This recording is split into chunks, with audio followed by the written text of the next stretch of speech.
I'm assuming you have some concept of life after death, maybe even a basic heaven or hell idea. Well, have you ever paused to wonder, what will that life actually look like? And more importantly, what determines what that life looks like? Well, Emanuel Swedenborg gives us a simple yet profound answer.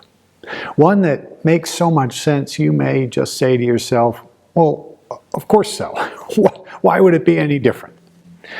He explains that it's not what we claim to believe, not the rituals we performed or how often we went to church, not the appearances that we maintain for others. It's what we actually came to love in the world and what we did because of what we loved. Hi, I'm Howard, an ordained minister and reader of Swedenborg.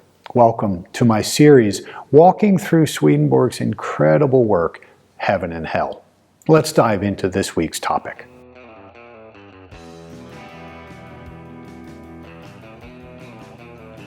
Swedenborg shows us that our love is our life. After death, all that is false and superficial, it falls away, and only what is true and real remains. We are judged, not by some angry deity tallying up our sins, but by our own actions, our own intentions, and our own love. And it's all right there in the Bible. Each will be judged according to their works.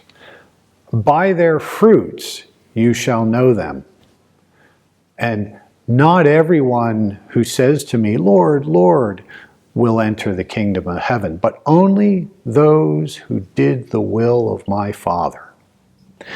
Now, you might be saying, yeah, of course. Good people go to heaven, bad people go to hell.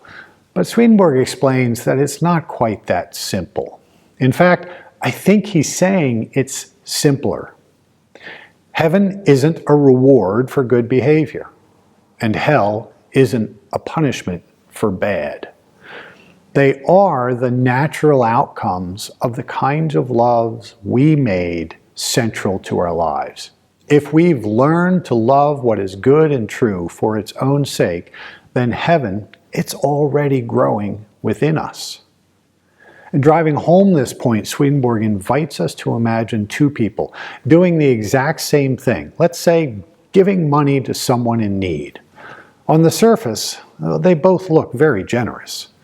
But one gives out of love because they care, and the other gives to impress others because they crave admiration.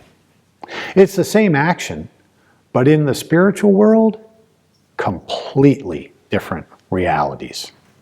As Swedenborg puts it, our actions are the body, but our love, that's the soul.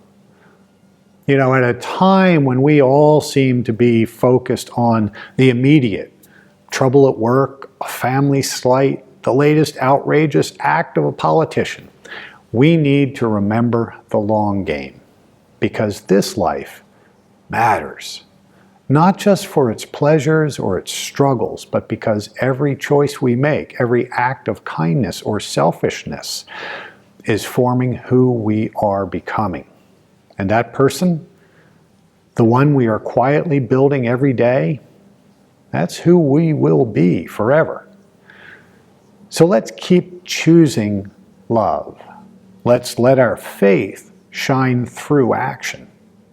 And let's live as if heaven begins now. Because, in truth, it really does. Hey, thank you for joining me for this episode, and may God bless you.